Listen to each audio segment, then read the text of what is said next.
થોડા સમય પહેલા ઉધના ખાતે સગા ભાઈની હત્યા કરી ભાગ છૂટેલા હત્યારા સગા ભાઈ એવા આરોપીની પોલીસે બાતમીના આધારે ઝડપી પાડી જેલના સળિયા ગણાવતો કરી દીધો છે।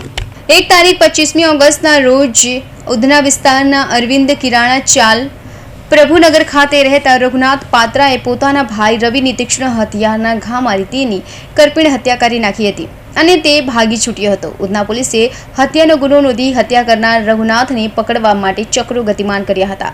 ત્યારે બાતમીના આધારે પોતાના વતન ઓરિસ્સાના ગંજામ દેવભૂમિ ખાતેના ઘરે છે તે માહિતીના આધારે પોલીસ ઓરિસ્સા પહોંચી આરોપીને દબોચી લઈ સુરત લાવી હતી। ઉધના પોલીસે સગા ભાઈની હત્યા કરી ભાગી છૂટેલા હત્યારે ભાઈની ધરપકડ કરી છે, જેલના સળિયા ગણતો કરી દીધો છે। Bureau report Hind TV news Surat. વિસ્તારમાં કોઈ મર્ડરના આરોપી ગ્રેપ્તાર કરવામાં આવ્યો છે, શું છે વિગત? સુરત શહેરના ઉધના પોલીસ સ્ટેશન વિસ્તારમાં 3 દિવસ પહેલાં હત્યાનો એક બનાવ બન્યો હતો। આ બનાવ પ્રભુનગર સોસાયટી BRC પાસે બન્યો હતો।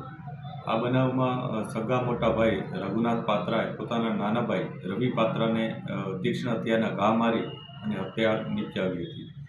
આ બંને ભાઈઓ વચ્ચે કેટલીક બાબતોએ ડિસ્પ્યુટ ચાલતો હતો, જેમાં જે મોટો ભાઈ છે, જે આરોપી છે રઘુનાથ પાત્રા, એણે અગાઉ 2015માં પોતાની પત્નીનું ખૂન કરી નાખ્યું હતું અને જે બાબતે એ જેલવાસ પણ ભોગવી આવ્યો છે।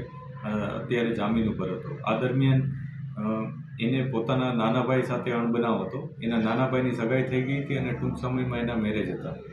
પોતાના નાના ભાઈના મેરેજ થવાના છે અને પોતાના બાકી છે એ બાબતે એને સતત મન દુઃખ થતું હતું અને વારંવાર તેઓ વચ્ચે ઝઘડા થતા હતા। પરિવારમાં પણ એ ઝઘડા કરતો હતો। આ બાબતને લઈને 3 દિવસ પહેલાં બંને વચ્ચે ઝઘડો થયો અને આવેશમાં આવી અને ગુસ્સામાં આવી અને એણે પોતાના નાના ભાઈની હત્યા કરી નાખી હતી। એણે પોતાના નાના ભાઈને તીક્ષ્ણ હથિયારના ઘા વડે આંખ ઉપર, મોઢા ઉપર અને છાતીના ભાગે અને પેટના ભાગે ઈજા પહોંચાડી અને હત્યા નિપજાવી હતી। હત્યા નિપજાવીને તે ત્યાંથી ભાગી ગયો હતો। એનો મોબાઈલ પણ સ્વિચ ઓફ થઈ ગયો હતો।